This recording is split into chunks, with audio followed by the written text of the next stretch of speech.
naatable wu ko ni muy jàppalee ministre Dame Diop ñëpp xam nañ ko fii ci Njaareem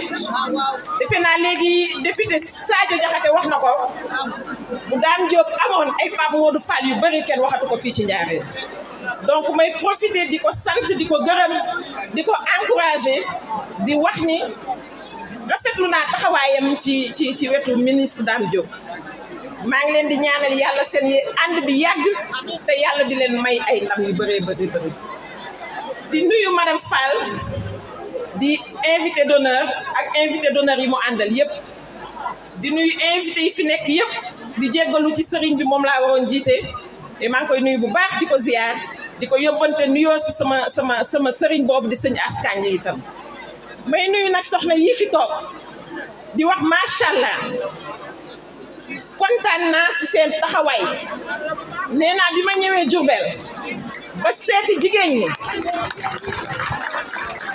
dama ni macha allah léegi Njaw wax na ko jigéenu Diourbel ñu njeex a jàppale la ñu ndax jigéenu Diourbel dañoo bëgg liggéey tey bu waa maison de la femme defee lii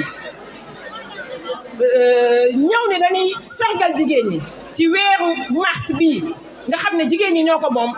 ñëw ni dañ ma koy marrainer man dama ciy kontaan dama ciy sawar ndax nee naa ànd ak jigéenu Diourbel liggéey ak jigéenu Diourbel man daf maa neex ni ko Njaw waxee léegi nii damay yëngu ci ay activités yoo xam ne Pape Modou moo ko teg ci maison de la femme donc ma ciy sawar di kontaan ci yéen di wax ni tey xëy na Pape Modou formé na mais man sama jëmu bopp dinaa ci accompagner Njaw maa ngi wax ni def ngeen 10 types de formation duma ko lim parce que ñëpp xam nañ ko mais pour chaque type de formation dinaa ci accompagner au moins 1 ou 2 groupements yoo xam ne ku nekk dina la jox loo xam ne soit di ngeen ci mën a liggéey wala ngeen mën ci yóbbu ci banque bi CMS ngi nii waa CMS ngi nii taxaw bu ngeen demee dina leen ci accompagner ñu financer leen ba ngeen mën a continuer seen liggéey ni ma ko defalee jigéen ñi nga xam ne accompagner naa leen jigéen ñi nga xam ne formé nañ leen jox leen accompagnement soit mu nekk accompagnement boo xam ne jarul ñuy jaar banque wala soit day jar ñu dem CMS dinaa ko ci defal ci 10 wala groupe de 20 groupement yoo xam ne waa maison de la femme accompagner na incha allah rabi bu ñu jugee ci lii dinañ taxaw ak maison de la femme ñoom ñu tànn donc di wax ni jàpp leen bu dëgër ndax nii la ko président Macky Sall de bëggee tey outil yu bëri la fi teg pour ay jigéen outil yu bëri la fi teg pour autonomisation de la femme tey directeur Pape Modou Fall ñëw accompagner leen nii